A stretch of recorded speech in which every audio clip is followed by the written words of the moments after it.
2009चं लोकसभेचं इलेक्शन डोळ्यासमोर होतं आणि फक्त मुस्लिम तुष्टीकरणासाठी जे अश्लाघ्य शब्दांचा दुष्प्रचार विश्वपटलावरती तत्कालीन गव्हर्नमेंटने युपीए गव्हर्नमेंटने आणि त्यांच्या राज्यातील आणि केंद्रीय नेतृत्वाने केला। त्यामध्ये प्रमुख म्हणजे शरद पवार असतील, दिग्विजय सिंग असेल, सुशील कुमार शिंदे, शिवराज पाटील, अहमद पटेल, शकील अहमद, सोनिया गांधी, राहुल गांधी आणि ह्या खटल्याच्या पार्श्वभूमीवर हिंदुत्वाला दहशतवादी ठरवण्याचा नॅरेटिव्ह या खटल्यातून चालवला गेला। हजारोपेक्षा जास्त हिंदुत्ववादी धर्मनिष्ठ काँग्रेस विरोधी लोकांना पकडून आणण्यात आलं होतं। त्यापैकी काही जणांना आरोपी बनवलं, काही जणांना साक्षीदार बनवलं। तर मालेगाव विस्फोटासोबतच समझोता ब्लास्ट असेल, हैदराबाद ब्लास्टची केस असेल किंवा अजमेर शरीफ ब्लास्ट असेल, गुजरातमधला मोडासा असेल, अशा मुंबई एटीएसच्या व्यतिरिक्त अन्य राज्यातील एटीएस नाही, मध्य प्रदेश असेल, गुजरात असेल, हरियाणा असेल, उत्तर प्रदेश असेल, अशा देशातील चिकार राज्यातील पोलिसांनी आम्हाला अतोनात मारहाण करून बेकायदेशीरपणे आम्हाला तो तपास करण्याच्या नावावरती चौकशी करण्याचा एक फार्स केलेला होता। धर्मभ्रष्ट करण्यासाठी मोठे मोठे मासाचे तुकडे तोंडामध्ये कोंबून त्यांचा धर्मभ्रष्ट करण्याचा प्रयत्न झाला। परमवीर सिंग, मी त्याला परमवीर कधी म्हणत नाही, मी त्याला परम क्रूर सिंग म्हणतो। या महाराष्ट्रावरती औरंगजेब आणि अफजल खानानंतरचं जे काही आक्रमण असेल ना, तर या क्रूर करण्याचं ते आक्रमण आहे असं माझं ठाम म्हणणं आहे। अन्य वर्तमानपत्रामध्ये आणि दैनिक सनातन प्रभातमध्ये जे काही वार्तांकन असायचं ते पूर्णतः वेगळं असायचं। त्यामुळे त्या वर्तमानपत्राची आम्हाला आमच्या मानसिक स्वास्थ्यासाठी आणि शारीरिक स्वास्थ्यासाठी खूप मोठी आम्हाला मदत झाली। अपवाद फक्त जर काही असेल तर एक सनातन प्रभात दैनिक असेल, सामना वर्तमानपत्र असेल आणि सुदर्शन वाहिनी असं एक चॅनल असेल। पण बहुतांशी बाकीच्या यावत त्या सगळ्या प्रिंट आणि इलेक्ट्रॉनिक मीडियामध्ये आम्ही गुन्हा केलेलाच आहे आणि आमचा अपराध सिद्ध झालेला आहे असं म्हणून आम्हाला कुख्यात ते अतिरेकी आणि दहशतवादी म्हणून प्रसारित करण्यात आलं। त्यांना कधी सत्तेवरती येऊ देऊ नका, शेवटच्या श्वासापर्यंत काँग्रेसला मतदान करू नका। जिथे जिथे काँग्रेसचं सरकार आहे त्याचा पाडाव करण्यासाठी प्रयत्नांची शिकस्त करा।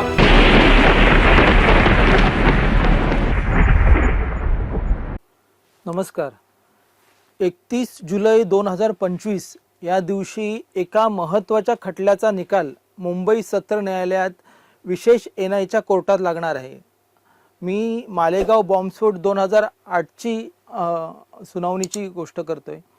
हा खटला अशासाठी महत्त्वाचा होता की 2008 मध्ये जेव्हा हा स्फोट झाला तेव्हा देशात आणि राज्यात काँग्रेसचं सरकार होतं आणि ह्या खटल्याच्या पार्श्वभूमीवर हिंदुत्वाला दहशतवादी ठरवण्याचा नॅरेटिव्ह या खटल्यातून चालवला गेला। हा खटला जवळजवळ 17 वर्ष चालला आणि आतापर्यंत एटीएस असो, महाराष्ट्र एटीएस असो, एनआय असो, या मोठ्या यंत्रणांनी ह्या केसचा तपास केला। 31 जुलैला ह्या खटल्याचा निकाल लागेल अशी आशा आहे। यापूर्वी सुद्धा इंटरनेटवर तुम्ही बघितलं तर ह्याची तांत्रिक माहिती तुम्हाला सर्च करून बघायला मिळेल। पण आपण ह्या माझ्यासोबत ह्या खटल्याची माहिती देण्यासाठी, ह्या खटल्याची काय पार्श्वभूमी आहे ही सांगण्यासाठी माझ्यासमोर ह्या खटल्याचे आरोपी नंबर 5 अर्थात समीर कुलकर्णी जी आपल्यासोबत आहेत। नमस्कार समीरजी। लादेनला जी म्हणणारी मंडळी ह्या देशात आहेत, पण मी समीरजींना जी लावला तर त्यामागची पार्श्वभूमी काय आहे किंवा ह्या मुलाखतीच्या माध्यमातून तुम्हाला ते समजेल की का यांना आपण जी लावला। समीरजी, ह्या 17 वर्षांच्या कालखंडामध्ये तुम्ही अनेक अनुभव कारागृहात घेतले असतील, तर ह्या नेमकं अटक होण्यामागची पार्श्वभूमी काय? समीर कुलकर्णीच का किंवा हिंदुत्वातील नेत्यांनाच अटक का? काय सांगू शकाल याविषयी? मालेगाव बॉम्बलास्ट 2008 या महाराष्ट्रातील या दुर्दैवी घटनेनंतर पहिल्या दिवसापासून गलिच्छ राजकारणाला या राज्यामध्ये देशामध्ये सुरुवात झाली। 2009चं लोकसभेचं इलेक्शन डोळ्यासमोर होतं आणि फक्त मुस्लिम तुष्टीकरणासाठी जे अश्लाघ्य शब्दांचा दुष्प्रचार विश्वपटलावरती तत्कालीन गव्हर्नमेंटने, युपीए गव्हर्नमेंटने आणि त्यांच्या राज्यातील आणि केंद्रीय नेतृत्वाने केला। त्यामध्ये प्रमुख म्हणजे शरद पवार असतील, दिग्विजय सिंग असेल, सुशील कुमार शिंदे, शिवराज पाटील, अहमद पटेल, शकील अहमद, सोनिया गांधी, राहुल गांधी यांनी हिंदू दहशतवाद आणि भगवा दहशतवाद या शब्दांच्या आधारावरती आपली राजकीय सोय म्हणून जे धर्मनिष्ठित कर्तव्य भावनेने आपलं योगदान देणारे सर्वसामान्य हिंदू तरुण होते यांना या खटल्यामध्ये गोवलं. जे लष्करी अधिकारी होते की ज्यांनी सरकारमध्ये जे देशाच्या विरोधामध्ये काम करत होते, आपलं कर्तव्य म्हणून त्यांच्या विरोधामध्ये त्यांनी रिपोर्ट दाखल केलेत म्हणून त्यांना टार्गेट केलं. जे संन्यस्त जीवन जगणारे होते, ज्यांच्या अंगावरती भगवे वस्त्र होते म्हणून या परमपवित्र भगव्या शब्दाला अपमानित बदनाम करण्यासाठी ठरवून यांना गोवलं. या सर्व धर्मपरायण हिंदूंचा दोष एवढाच होता की तत्कालीन युपीए गव्हर्नमेंटची जी काही देशविरोधी आणि धर्मविरोधी जी काही दुष्कृत्य होती त्याला ते ठामपणे कायदेशीर सनदशीर मार्गाने विरोध करायचे म्हणून ठरवून या असहाय्य हिंदूंना या खटल्यामध्ये गोवण्यात आलं.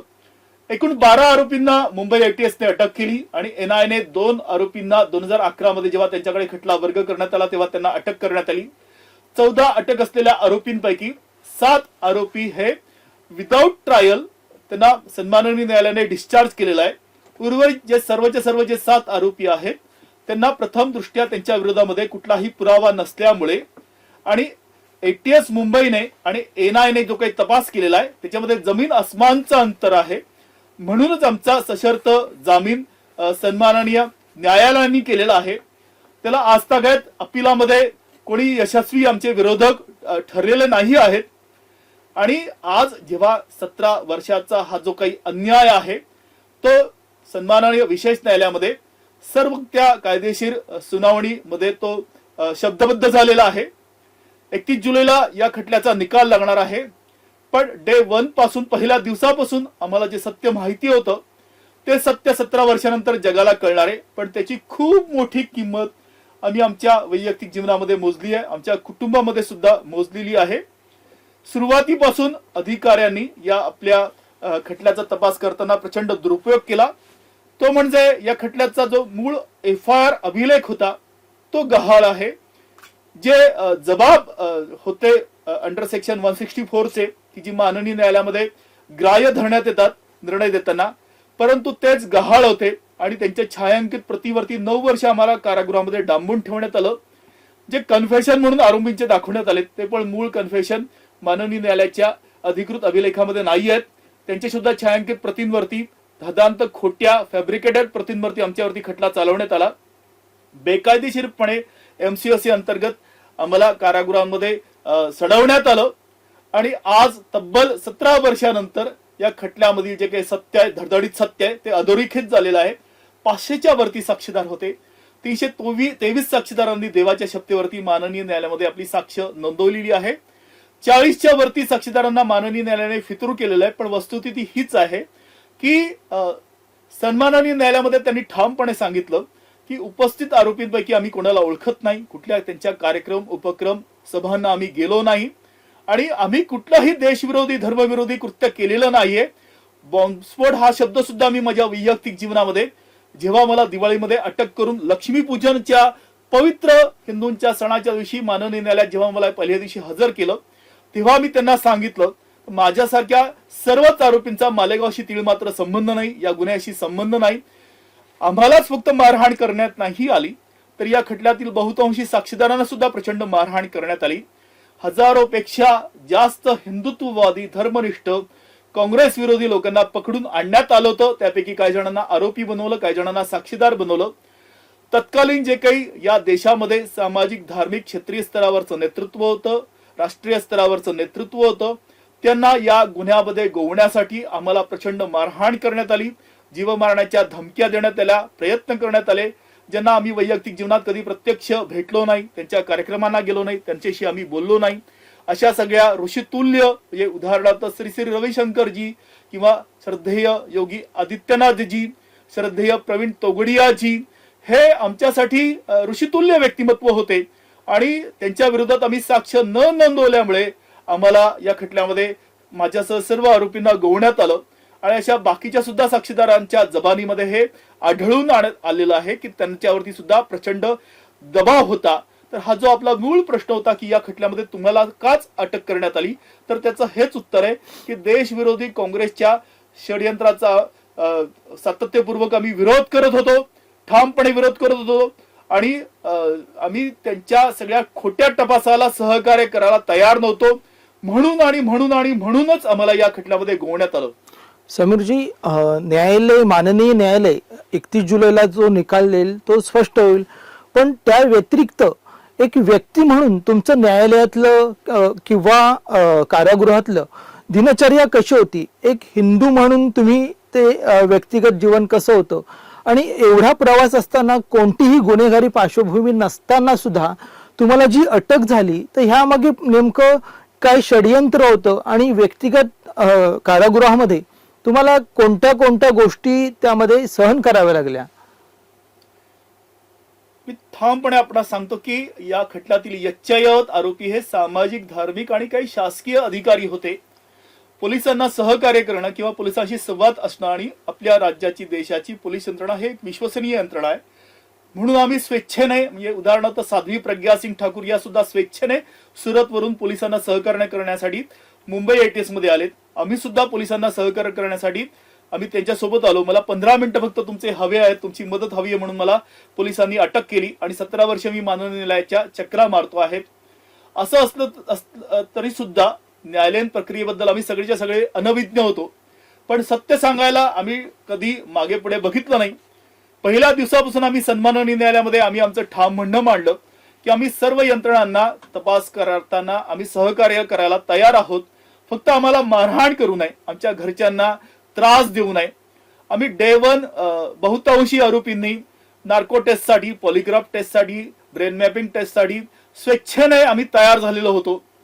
या खटल्याच्या पोलीस कस्टडीमध्ये आम्हाला मालेगावचा तपास करायचा म्हणून आमची पोलीस कस्टडी देण्यात आली. पण आमच्या दुर्दैवाने ज्या प्रांतांमध्ये आम्ही आयुष्यामध्ये कधी गेलो नाही, ज्या गुन्ह्यांसंबंधात सुद्धा आम्हाला तीळ मात्र माहिती नव्हती, तर मालेगाव विस्फोटासोबतच समझोता ब्लास्ट असेल, हैदराबाद ब्लास्टची केस असेल किंवा अजमेर शरीफ ब्लास्ट असेल, गुजरात मधला मोडासा असेल किंवा या खटल्याच्या अगोदर मालेगावमध्ये अजून एक बॉम्बस्फोट झाला होता, तो मालेगाव बॉम्बला 2006 असेल. अशा मुंबई ATSच्या व्यतिरिक्त अन्य राज्यातील ATS नाही, म्हणजे मध्य प्रदेश असेल, गुजरात असेल, हरियाणा असेल, उत्तर प्रदेश असेल, अशा देशातील चिकार राज्यातील पोलिसांनी आम्हाला अतोनात मारहाण करून बेकायदेशीरपणे आम्हाला तो तपास करण्याच्या नावावरती चौकशी करण्याचा एक फार्स केलेला होता.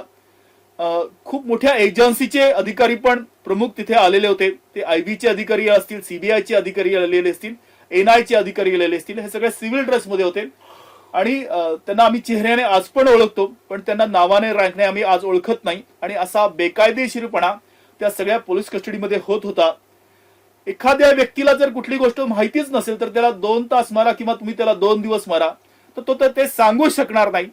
एखादा माणूस जर आपल्या वैयक्तिक जीवनामध्ये जर पुण्यावरून दिल्लीला गेलाच नसेल तर तो ते त्यांना सांगू शकत नाही. कारण एक प्रश्न संपल्यावरती पुढचे 10 प्रश्न त्यांचे असतात की दिल्लीला जर गेलो आपण खोटं जरी त्यांना सांगितलं तरी मग कसा गेला, कुठे राहिला, कुठे जेवण केलं, कोणाशी बोलला, असं सगळं त्यांना सांगावं लागतं. आणि या सगळ्या तपास यंत्रणा रस्त्यांवरती शेकडो त्यांचे अधिकारी आपलं म्हणणं क्रॉस चेक करत असतात. त्यामुळे त्यांना हे कळत होतं की आम्ही सत्य सांगतोय, आमचा या खटल्याशी तीळ मात्र संबंध नाहीये. पण तरी सुद्धा गांधी वधानंतर जसं काँग्रेसने इथल्या निरपराध हिंदूंना, हजारो हिंदूंना गोवलं आणि शेकडो कुटुंब अक्षरशः जाळून टाकली आणि त्या संघटनांवरती बंदी आणली, तसंच एक गलिच्छ षडयंत्र त्यावेळेसच्या सरकारचं होतं. चुकून 26/11च्या खटल्यानंतर कसाबला जिवंत ठेवण्यामध्ये काही प्रामाणिक मुंबईचे पोलीस अधिकारी यशस्वी ठरलेत. त्याचं नाव हिंदू होतं, त्याच्याकडे हिंदू आय कार्ड होतं, समीर चौधरी नावाचं. त्याच्या हातामध्ये भगवा तो धागा होता आणि त्यांना काय गरज पडली हिंदू आपली ओळख ठेवण्याची किंवा भगवा हातात घालण्याची. तर हे जे षडयंत्र आहे हे आपण समजून घेऊयात की जर कसाब जिवंत नसता तर तो सुद्धा 26/11चा हमला या निरपराध हिंदूंवरती तत्कालीन गव्हर्नमेंटने टाकला असता.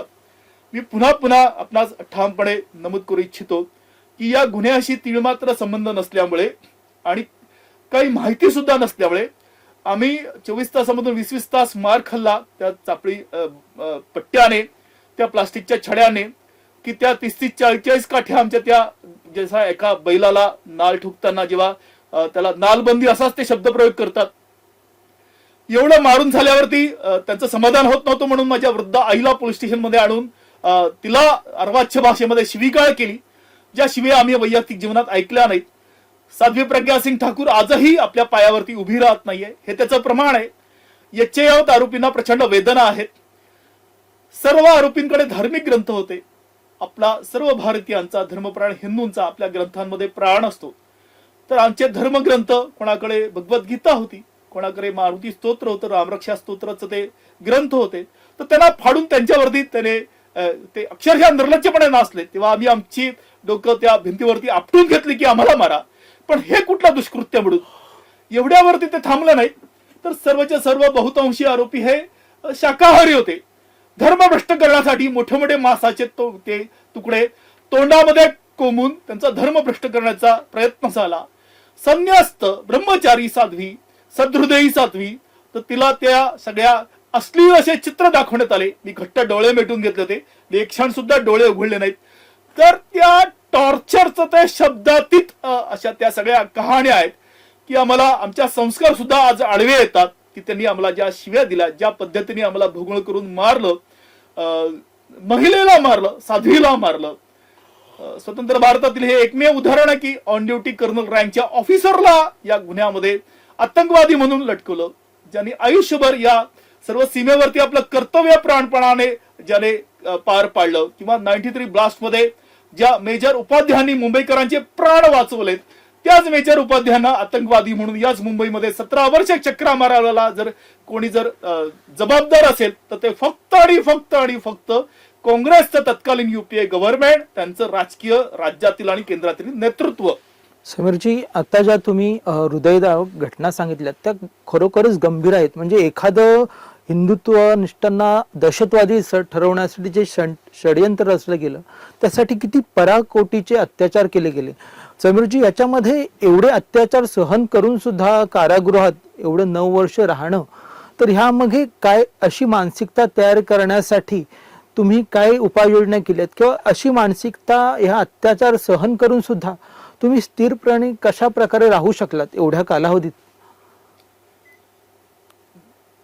महोदय, मी याला निमित्त आहे, पण मी ठामपणे नमूद करतो की त्या विपरीत परिस्थितीमध्ये, विमनस्क परिस्थितीमध्ये, की तोंडामध्ये 3 दात तोडलेले होते आणि ती बंदूक त्यांनी चाबूक ओढून ठेवलेली होती आणि कुठल्याही क्षणाला तो माझा जीव घ्यायला तत्पर होता.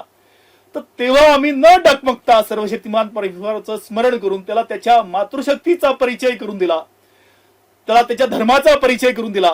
आणि त्या विपरीत परिस्थितीमध्ये आम्ही त्या दिवसापासून तर आजतागत कधी लाचारी नाही पत्करली, कधी याचक म्हणून आम्ही कधी कोणाकडे काही बघितलं नाही, म्हटलं नाही. आणि आमच्यावरचे जे काही संस्कार होते, आमचे जे काही आपले जे काही आदर्श होते, तर त्याची प्रचिती आम्हाला या सगळ्या विपरीत परिस्थितीमध्ये आली. आम्ही निमित्त आहोत, पण मी ठामपणे नमूद करतो की सत्याधिष्ठित आपलं जर जगणं असेल, आपण जर कर्तव्य भावनेने, जर प्रामाणिकपणे, जर आपण कुठल्या पण विपरीत परिस्थितीमध्ये आपण त्याला सामोरं जाऊ शकतो आणि तुम्हाला तुमच्या संस्काराची, तुमच्या शिक्षणाची, तुमच्या आदर्शाची, तुमच्या गुरुजनांची प्रचिती येते. हे मी स्वअनुभवावरून सांगतोय की आम्ही थरथर कापत नव्हतो, पण त्याच्या बंदुकीचा हात थरथर कापत होता. आणि आजही जेव्हा ते माननीय न्यायालयामध्ये सर्व ATSचे अधिकारी येतात तर ते तोंड लपून पळून जातात. ज्यांनी या गुन्ह्याचा तपासामध्ये प्रमुख भूमिका वठवली ते म्हणजे परमवीर सिंग. मी त्याला परमवीर कधी म्हणत नाही, मी त्याला परम क्रूर सिंग म्हणतो. या महाराष्ट्रावरती औरंगजेब आणि अफजल खानानंतरचं जे काही आक्रमण असेल ना, तर या क्रूर कर्म्याचं ते आक्रमण आहे असं माझं ठाम म्हणणं आहे. ते स्वतः कधी साक्ष द्यायला आले नाहीत, तोंड लपून पळून गेलेत. जे खानविलकर इन्चार्ज होते, काळाचौकी पोलीस स्टेशन होते, की ज्यांनी स्कूटरला किक मारावी तसं मला तोंडावरती मला किका मारून म्हणजे दात तोडलेत. सचिन कदम असतील, असे चिकार अधिकारी ATSचे, हे आज तोंड लपून माननीय न्यायालयामध्ये खटल्याच्या सुनावणीमध्ये त्यांनी सहभाग घेतला नाही आणि ते सत्याला सामोरे जाऊ शकले नाहीत. आम्ही या खटल्यामध्ये पहिल्या दिवसापासून वकील दिला नाही. कुठल्याही क्षणी एक क्षण आम्ही उशिरा सन्माननीय न्यायालयात गेलो नाही. एक ऍडजमेंट ऍप्लिकेशन नाहीये, एक एक्झम्पशन ऍप्लिकेशन नाहीये आणि ताठ मानाने आम्ही या खटल्याला सामोरं गेलेलो आहोत. पण मी याचं सगळं जे काही क्रेडिट आहे ते परमपवित्र सनातन धर्माच्या शिकवणीला, संस्काराला, आपल्या परंपरेला मी देतो आणि त्याची प्रचिती मला आले की आपण किती परिपूर्ण आहोत, आपण किती परिपक्व आहोत, आपण किती सुसंस्कारित आहोत. समीरजी, कारागृहात असताना मला आठवते की तुम्ही दैनिक सनातन प्रभातची मागणी केली होती, तर त्या मागची नेमकी ही पार्श्वभूमी काय? म्हणजे सनातन प्रभात इतर सुद्धा वृत्तपत्र कारागृहात येत होती, असं असताना तुम्ही सनातन प्रभात मागितलात, तर त्या मागचा नेमका काय भाग आहे तुमचा किंवा काय विचार आहे? त्या पाठीमागची पूर्व पार्श्वभूमी अशी आहे की आम्हाला जेव्हा अटक करून ऑर्थर मध्यवर्ती कारागृहामध्ये मुंबईला ठेवण्यात आलं, तेव्हा सनातन संस्थेचे अत्यंत ते सेवाभावी धर्मपरायण असे जे काही तरुण होते, वेगळा एका त्यांच्यावरती खटला लादण्यात आलेला होता, त्यांच्या संपर्कामध्ये आम्ही आलो. त्यांच्यासोबत आम्ही दैनंदिन आमचं धर्माचरण करायचो. रोज सायंकाळी आम्ही आरती म्हणायचो आणि कारागृहांमध्ये ते सगळ्या मुंबईतल्या हिंदी सिनेमा सृष्टीशी संबंधित सगळे वर्तमानपत्र यायचे. परंतु या सगळ्या जे काही होते वर्तमानपत्र, सामना असेल, सनातन प्रभात असेल, तर या वर्तमानपत्रांना ते आम्हाला बंदी करायचे. म्हणून आम्ही सन्मान विशेष न्यायालयामध्ये एक अर्ज केला की जे भारतीय सरकारचे जे काही नियम असतील त्याच्या अंतर्गत जी काही प्रकाशनं असतील तर ते आम्हाला सशुल्क आमच्या वाचनासाठी आम्हाला मिळावेत. त्याला कारागृह प्रशासनाने विरोध केला आणि कितीतरी दिवसानंतर सनातन प्रभात हे दैनिक आम्हाला आठवड्याचं पूर्ण ते सगळे दैनिक पार्सलमध्ये यायचे. सुरुवातीला कारागृह प्रशासनाने ते चटकन द्यायचे नाहीत, पण सेन्सर करण्याच्या नावावरती त्यांना ते वाचावं लागायचं. त्याच्यानंतर त्या सगळ्या दैनिकाची त्यांना एक प्रकारे सवय लागली, त्यांच्या अधिकाऱ्यांमध्ये सुद्धा, कारण त्याच्यातला जो काही धर्माचरणाचा, सद्विचाराचा, कुटुंब संस्काराचा जो काही विचार होता तर तो कोणी कुठे पण जरी कर्तव्य आपलं पार पाडत असलं तरी त्याच्यामध्ये एक मानवी मन असतं, सर्वशक्तिमान परमेश्वराबद्दल एक श्रद्धा असते, म्हणून त्यांच्यामध्ये ती वाचण्याची एक स्पर्धा लागायची. आणि आमच्या मानसिक स्वास्थ्याचं ते पण एक प्रमाण होतं की सगळ्यांना ती वस्तुस्थिती, कारण अन्य वर्तमानपत्रामध्ये आणि दैनिक सनातन प्रभातमध्ये जे काही वार्तांकन असायचं ते पूर्णतः वेगळं असायचं. त्यामुळे त्या वर्तमानपत्राची आम्हाला आमच्या मानसिक स्वास्थ्यासाठी आणि शारीरिक स्वास्थ्यासाठी खूप मोठी आम्हाला मदत झाली.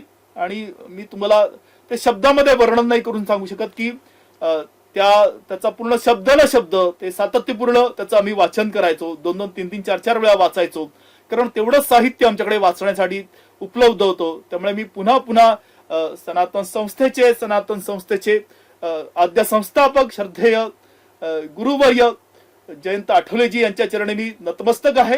त्या सगळ्या साधकांच्या प्रती की ज्यांनी ही निस्वार्थपणे सेवा बजावली, त्यांच्या सेवेमुळे आमचं शारीरिक मानसिक स्वास्थ्य टिकून राहिलं. आमच्या संबंधातील प्रामाणिक बातम्या श्रद्धेय पुनाळेकर सरांच्या माध्यमातून किंवा आमच्या सोबतचे जे काही सनातन संस्थेशी संबंधित जे काही साधक होते त्यांच्याकडून क्रॉस चेक करून त्या बातम्या फक्त आणि फक्त सनातन संस्थेच्या सनातन प्रभात या दैनिकामध्ये फ्रंट पेजला असायच्या.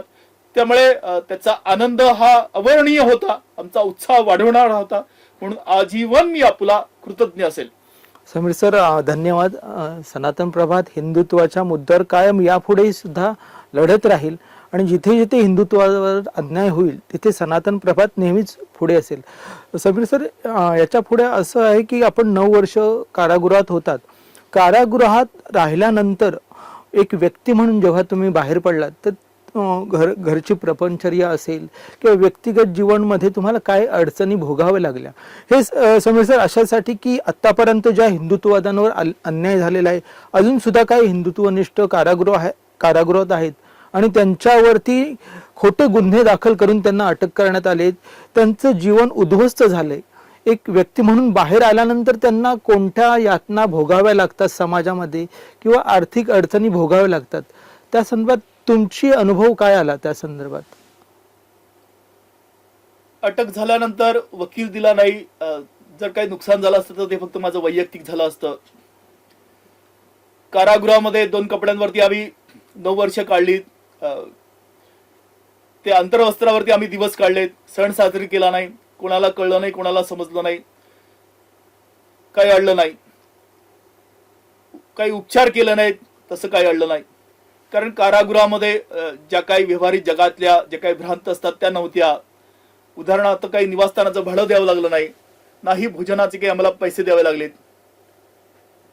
पण जेव्हा आम्ही सशर्त जामिनावरती आलो बाहेर, तेव्हा 9 वर्षामध्ये माझ्या घरामध्ये छोटस माझं घर आहे पुण्यामध्ये, तिथे 3 वेळा चोरी झालेली होती. माझ्या वृद्ध आईला त्या घरामध्ये राहू दिलं नाही. प्रचंड कबुतरांनी निवास केलेला होता. मीटर, त्या इलेक्ट्रिकचे पैसे भरले नव्हते म्हणून मीटर काढून घेतलेले होते. तर जेव्हा कारागृहातून मी माझ्या घरी पोहोचतो तेव्हा ते सगळं विदारक दृश्य मला दिसलं. एक छोटासा कोपरा स्वच्छ करून मी त्या बाहेरचा जो काही स्ट्रीट लाईट असतो तिच्या प्रकाशामध्ये ती रात्र काढली आणि मग ते हळूहळू घर मी सावरलं. पण याही परिस्थितीमध्ये काही जणांनी येण्या जाण्याला पैसे लागतात तर कोणीतरी पास काढून दिला, कधीतरी कोणीतरी गाडीचं पेट्रोल भरून दिलं, कोणीतरी गाडीची सर्व्हिसिंग करून दिली. पण शब्दातीत या सगळ्या यातना आहेत. आजही समाज ज्यांच्यावरती असे खटले आहेत त्यांच्याशी अस्पृश्यतेने वागतो. आपण अडचणीत येऊ म्हणून अंतर ठेवून वागतात आणि आमच्या दुर्दैवाने आम्हाला कोणाच्या पाठीमागे किंवा कोणाचा उद्योग करण्याची आम्हाला सवय नसल्यामुळे, आम्ही स्वाभिमानाने जगण्याची सवय असल्यामुळे अन्य या खटल्यातील दोन प्रमुख आरोपी आहेत, साध्वी प्रज्ञा सिंग ठाकूर, ते नेहमी विमानाने मुंबईला यायचे, किंवा लेफ्टनंट कर्नल प्रसाद पुरोहित हा 25-50 पोलिसांमध्ये यायचा. त्यांना ती सरकारचं ते सगळं हे सुरू होतं. पण जे सामाजिक जीवन जगत होते, ज्यांच्याकडे कुठलंही उत्पन्नाचं साधन नव्हतं, तर त्यांच्या या ज्या काही वेदना आहेत व्यवहारिक जगतातल्या, या शब्दात येत आहेत. पण ज्यांना जेव्हा कळलं तेव्हा त्यांनी अंतर न राखता आम्हाला सभ्यतेने जगण्यासाठी आम्हाला परोक्ष अपरोक्ष सहकार्य केलं. पण आयुष्यामध्ये असा प्रसंग कुठल्याही त्या धर्मपरायण हिंदूच्या नशिबी येऊ नये अशी मी सर्वशक्तिमान परमेश्वर चरणी प्रार्थना करतो. समीरजी, आता जी तुमची कहाणी बघितली तर एक हिंदूंवर जे अन्याय होतात त्यांच्या विरोधात हे पुरोगामी एक शब्दही काढत नाहीत. पण आता तुम्ही काही दिवसात बघितलं की नक्षलवादी कारवायांमध्ये जे अटक झाले आहेत तर त्यांच्यावर अन्याय होतो ही ओरड करणारी एक मोठी फळी समाजात दिसून येते. मग ती पत्रकारांमध्ये असेल, वैचारिक पातळीवर एक करणारी फळी असेल, अशा वेगवेगळ्या स्तरावर हे तुटून पडतात आणि अन्यायाविरोधात ओरड करतात. पण आता तुम्ही जे अन्याय सांगितलात आणि तुमच्याप्रमाणे अन्य सुद्धा हिंदुत्ववाद्यांवर असे अन्याय झालेत, पण त्याविषयी अवाक्षरही काढलं जात नाही, त्याविषयी तुम्ही काय सांगू शकाल? ही वस्तुस्थिती आहे की सामाजिक आणि धार्मिक जो कार्यकर्ता आहे तो कधीही कायद्याचं उल्लंघन करत नाही. त्यामुळे अशी या देशामध्ये व्यवस्था उभी राहण्याची गरजच कधी वाटली नाही. स्वतंत्र भारतामध्ये काही प्रसंगी राजकीय कार्यकर्ते आंदोलनं करतात आणि त्या संघर्षामध्ये त्या सगळे पक्ष किंवा त्यांची पार्टी त्यांच्या पाठीमागे ठाम उभी राहते. पण ज्या सामाजिक संस्था आणि धार्मिक संस्थांना याबद्दल कधी अनुभवच नव्हता, तसं वायुमंडल तयार या देशामध्ये झालं नाही. या देशामध्ये प्रथमच असे बॉम्बस्फोट खटल्यामध्ये निर्दोष भारतीयांना गोवण्यात आलं. हजारो त्या धर्मपरायण हिंदूंना मुंबईमध्ये आणून 4-4, 5-5 दिवस मारहाण करण्यात आली. त्यामुळे ते नंतर स्वाभाविकपणे त्यांनी अंतर राखलं आणि तो थोडा पापभिरू असतो जो संघटनात्मक काम करतो, जो धार्मिक कार्यकर्ता असतो. आणि दुर्दैवाने जे साईबाबाचं उदाहरण सांगता येईल की संपूर्ण रेकॉर्ड होतं, त्याचं कुचरित्र होतं, पण तरी सुद्धा त्याला सोडवण्यासाठी सगळ्या ज्या काय या स्वतंत्र भारताच्या यंत्रणा आहेत त्या त्याच्या पाठीमागे ठामपणे उभ्या राहतात. आणि हिंदू हा निरपराध असू शकतो, हिंदू हा आतंकवादी दहशतवादी कृत्य कधी करू शकत नाही, असा हिंदूंनाच आणि हिंदूंचं नेतृत्व करणाऱ्या सामाजिक धार्मिक राजकीय पक्षांच्या नेतृत्वाला का कळत नाही हे मला आजतागत माझ्यासाठी नवल आहे. तरी सुद्धा त्या विपरीत परिस्थितीमध्ये मी आवर्जून नाव घेईल श्रद्धेय बाळासाहेब ठाकरेंचं की ते ठामपणे उभे राहिलेत. ठामपणे सनातन संस्थेचे जे काही नेतृत्व होतं, मुंबईतलं नेतृत्व होतं, त्यांनी वकील दिलेत, त्यांच्या परिवाराला आपलं म्हटलं, असे अपवादात फक्त उदाहरण होते. पण न्याय यंत्रणेमध्ये, प्रचार प्रसार माध्यमांमध्ये हे आम्हाला कधीही आढळलं नाही. पदोपदी आमचा अपमान, पदोपदी आमचा तिरस्कार, आमची अवहेलना आणि आमच्याबद्दल टोकाचा पूर्वग्रह होता. या क्षणापर्यंत आम्ही एकही अपशब्द बोललाय असंही सन्माननीय न्यायालयामध्ये सिद्ध झालेलं नाहीये. त्यामुळे असं वायुमंडल तयार होणं आणि आपल्या संस्कृतीवरती, आपल्याच धर्मावरती, आपल्याच त्या धर्म बांधवांवरती विश्वास ठेवत त्या सर्व हिंदूंनी ठामपणे सत्याच्या बाजूने, धर्माच्या बाजूने, न्यायाच्या बाजूने उभं राहणं हे क्रमप्राप्त आहे या देशामध्ये. नाहक आमच्या आयुष्यातले 17 वर्षे वाया गेलेत. यापुढे अशा कुठल्याही हिंदूंचा एक क्षण सुद्धा वाया जाऊ नये अशीच माझी एक प्रार्थना आहे अनुभवांती. समीरजी, ह्याच्यामध्ये एक विचारावंसं वाटतं की तुम्हाला जेव्हा अटक झाली होती तर अनेक वृत्तपत्रांमध्ये, वृत्तवाहिन्यांमध्ये एक नॅरेटिव्ह सेट केला गेला होता की एक मीडिया ट्रायल चालवली गेली. त्यावेळी ज्या बातम्या आपण बघत होतो की आरोप सिद्ध होण्यापूर्वी सुद्धा, म्हणजे जे पुरोगामी न्यायालयामध्ये की न्यायालयाचा निर्णय अंतिम किंवा संविधानाच्या गोष्टी करतात, तर ते न्यायालयात सिद्ध होण्यापूर्वी आरोपीच्या पिंजऱ्यात आपल्याला बसवत होते, हिंदुत्ववाद्यांना बसवत होते. तर त्यावेळी काय वेदना होत्या तुमच्या एक हिंदू म्हणून? आम्हा भारतीयांचं दुर्दैव असं आहे की कायदेशीर दृष्ट्या आम्हाला संशयित आरोपी म्हणून कायद्याच्या चौकटीमध्ये आम्हाला अटक करून पोलीस कस्टडी घेतली आणि आमच्या विरोधामध्ये दोषारोपपत्र दाखल केलं. आणि सर्व त्या देशातील प्रचार प्रसार माध्यमांमध्ये अपवाद फक्त जर काही असेल तर एक सनातन प्रभात दैनिक असेल, सामना वर्तमानपत्र असेल आणि सुदर्शन वाहिनी असं एक चॅनल असेल. पण बहुतांशी बाकीच्या यावत त्या सगळ्या प्रिंट आणि इलेक्ट्रॉनिक मीडियामध्ये आम्ही गुन्हा केलेलाच आहे आणि आमचा अपराध सिद्ध झालेला आहे असं म्हणून आम्हाला कुख्यात ते अतिरेकी आणि दहशतवादी म्हणून प्रसारित करण्यात आलं. माझा कारागृहातला मी अनुभव सांगू शकतो. कायद्याच्या चौकटीमध्ये जोपर्यंत आमच्यावरचे आरोप हे अभियोजन पक्ष सिद्ध करत नाही तोपर्यंत आम्हाला अपराधी म्हणण्याचा कोणाला अधिकार नाही. तर आम्ही त्या न्यायालयीन कोठडीमध्ये होतो, कारागृहामध्ये. त्या कारागृह प्रशासनाच्या किंवा सरकारच्या कोठडीमध्ये आम्ही नव्हतो. आम्हाला मॅजिस्ट्रेट कस्टडी दिलेली होती. त्यामुळे कारागृह प्रशासनाचा एक पूर्वग्रह दूषित असा अधिकारी आम्हाला नेहमी जेव्हा त्यांचं काही म्हणणं मांडायचं असतं तेव्हा ते आमच्या नावाच्या समोर अपराधी म्हणून ते संबोधित करायचे. मी त्या विरोधामध्ये सन्माननीय उच्च न्यायालयामध्ये याचिका दाखल केली. सर्व महाराष्ट्र सरकारमधील त्या पदाधिकाऱ्यांच्या विरोधामध्ये जे जे जबाबदार होते या दुष्कृत्याला आणि अपमानित करण्याला, की आम्ही या क्षणापर्यंत कुठला अपराध केलेला नाहीये, कुठल्याही स्वतंत्र भारतातील न्यायालयाने आम्हाला अपराधी म्हणून सुनिश्चित केलेलं नाहीये, तर या प्रशिक्षित लोकसेवकांना आम्हाला अपराधी म्हणण्याचा अधिकार नाहीये. तरी यांच्या विरोधामध्ये आपण कायदेशीर यथोचित ती कारवाई करावी. तेव्हा सन्माननीय उच्च न्यायालयाने, खंडपीठाने एक ऐतिहासिक निर्णय दिला की समीर शरद कुलकर्णीला तर अपराधी म्हणायचंच नाही, परंतु महाराष्ट्रातील यावत पोलीस कोठडीतल्या त्या आरोपीला, संशयित आरोपीला सुद्धा अपराधी म्हणून संबोधित करायचं नाही. कारागृहातील न्यायालयीन कोठडीत असलेल्या त्या अपराधीला तुम्ही न्यायालयीन बंदी म्हणू शकतात, पण शिक्षाबंदी तुम्ही म्हणू शकत नाही, अपराधी बंदी म्हणू शकत नाही, असा एक ऐतिहासिक निर्णय दिला. असं तोच भारतीय नागरिक अधिकार वाणीने सांगू शकतो की जो निर्दोष असतो, परंतु प्रचार प्रसार माध्यमांनी विश्वपटलावरती आमच्या या पवित्र सनातन धर्माला, आपले जे आस्थेचे श्रद्धेचे प्रतीक आहेत ते म्हणजे परमपवित्र भगवा आणि हिंदू शब्दाला बदनाम जे केलं, त्याला उत्तर मागण्याचं दुस्साहस आज कोणीही करत नाही. त्यांच्या पापाची शिक्षा त्यांना मिळालेली आहे. ते पायउतार झालेत या केंद्र सरकारमधून आणि महाराष्ट्र सरकारमधून. पण मी आपल्या माध्यमातून त्या यावत धर्मपरायण हिंदूंना आवाहन करू इच्छितो की आम्ही निमित्त होतो, आमचं कुटुंब निमित्त होतं, पण जर या उर्वरित आयुष्यामध्ये परत अशा कुठल्या हिंदूंच्या नशिबी जर जगणं येऊ आपल्याला द्यायचं नसेल, तर हे जे देशविरोधी काँग्रेसचं जे काही गलिच्छ राजकारण आहे, मुस्लिम तुष्टीकरणाचं जे काही राजकारण आहे, तर त्यांना कधी सत्तेवरती येऊ देऊ नका. शेवटच्या श्वासापर्यंत काँग्रेसला मतदान करू नका. जिथे जिथे काँग्रेसचं सरकार आहे त्याचा पाडाव करण्यासाठी प्रयत्नांची शिकस्त करा, जेणेकरून कुठल्याही निरपराध धर्मपरायण असहाय्य हिंदूचं आयुष्य असं अपमानित किंवा असं यातनामय त्याला भोगावं लागणार नाही. हे काँग्रेसचं दुष्कृत्य आहे. त्यामुळे काँग्रेसला कदापिही हिंदूंनी माफ करू नये अशी माझी आवर्जून यावत हिंदूंना आग्रहाची विनंती आहे. समीरजी, आतापर्यंत तुम्ही जे अत्याचार सांगितलेत तर हे आपण व्यक्तिगत म्हणत नाही, तर हे आपण हिंदुत्वावरती एक षडयंत्र रचलं गेलेला ह्याच्यातला तो भाग आहे.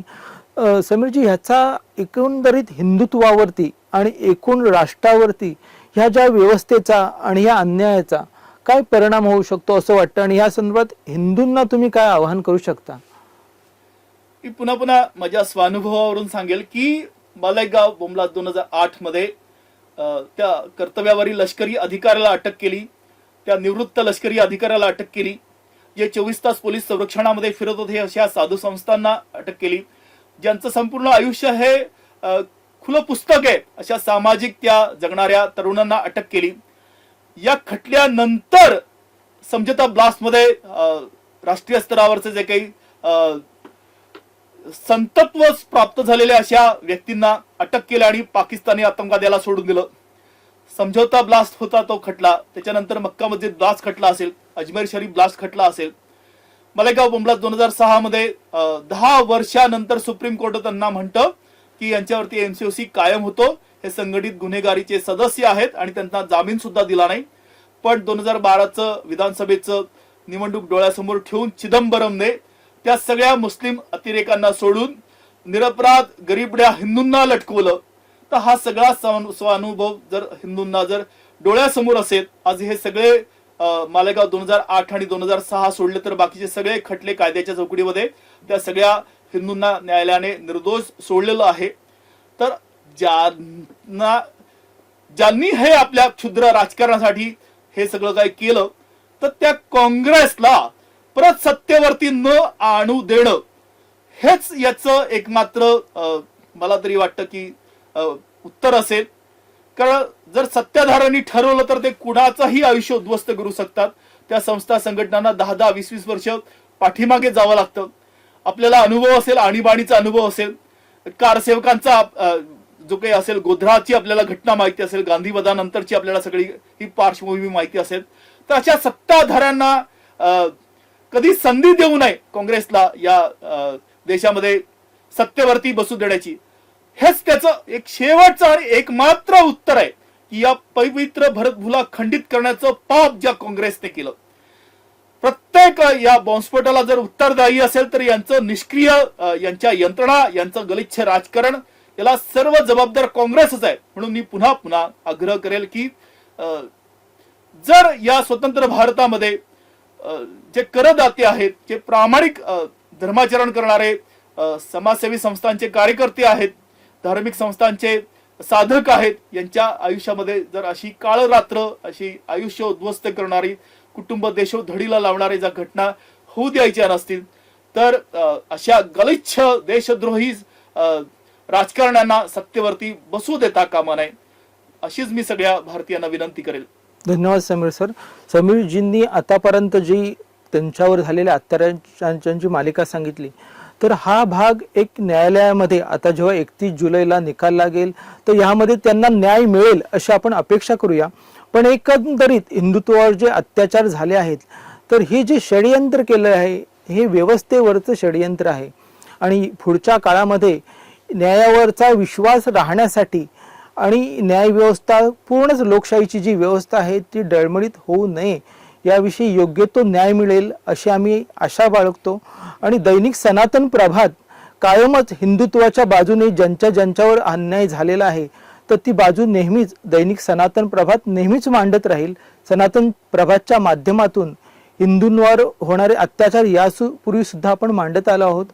तर आम्ही यापूर्वी आशा करतो की येणाऱ्या काळात ही हिंदुत्वाच्या विजयासाठी आणि हिंदूंनी सुद्धा यावर जो अन्याय झालेला आहे यातून संघटित व्हावं, हा जो अन्याय आहे तो अधिकाधिक लोकांपर्यंत पोचावा आणि हिंदूंमध्ये संघटन व्हावं, यासाठी हा व्हिडिओ तुम्ही अधिकाधिक लोकांपर्यंत शेअर करा, लाईक करा आणि या सनातन प्रभातला सबस्क्राईब करा. समीर सर, तुम्ही या संदर्भात आणखीन काय सांगायचं आहे तुम्हाला? शेवटचं मी सर्व भारतीयांना आश्वस्त करू इच्छितो की ज्या 7 आरोपींवरती धादांत खोटा खटला हा चालवला, त्यांच्या निर्दोषत्वावरती सन्माननीय विशेष NIA न्यायालय कायद्याच्या चौकटीमध्ये प्रामाणिकपणे शिक्कामोर्तब करेल 31 जुलै 2025 रोजी.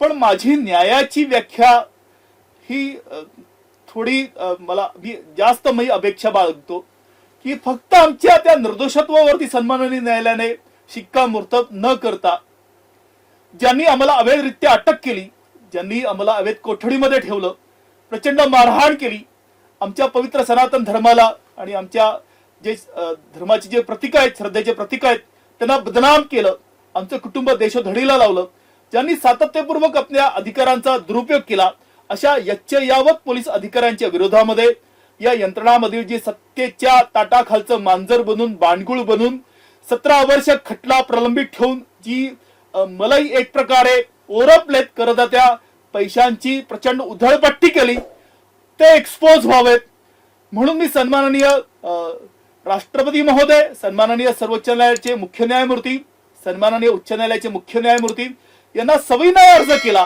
कारण आजही आमचे याचिका या प्रलंबित आहेत, आजही त्या याचिकांवरती निर्णय होत नाहीयेत आणि कालच सन्माननीय सर्वोच्च न्यायालयाने माझी याचिका त्यांना मिळाली म्हणून मला कळवलेलं आहे. त्यामुळे जर का या सगळ्या बेकायदेशीरपणे कृत्य करणाऱ्यांना जर शासन झालं तर तो न्याय मिळाला असं मी समजेल. मी आपले आभार मानतो, सनातन संस्थेचे मनापासून आभार मानतो. दैनिक सनातन प्रभातसाठी काम करणाऱ्या यच्चयावत त्या धर्मपरायण सगळ्या साधकांचे आभार मानतो. आजीवन मी आपला ऋणी असेल. खूप खूप धन्यवाद. धन्यवाद समीरजी, तुम्ही यासाठी वेळ दिलात आणि आपला हा अत्याचार, हिंदुत्वावरचे अत्याचार इथे मांडलेत. आम्ही तुमचे आपण आभारी आहोत, तुम्ही यासाठी वेळ दिलात त्याबद्दल धन्यवाद.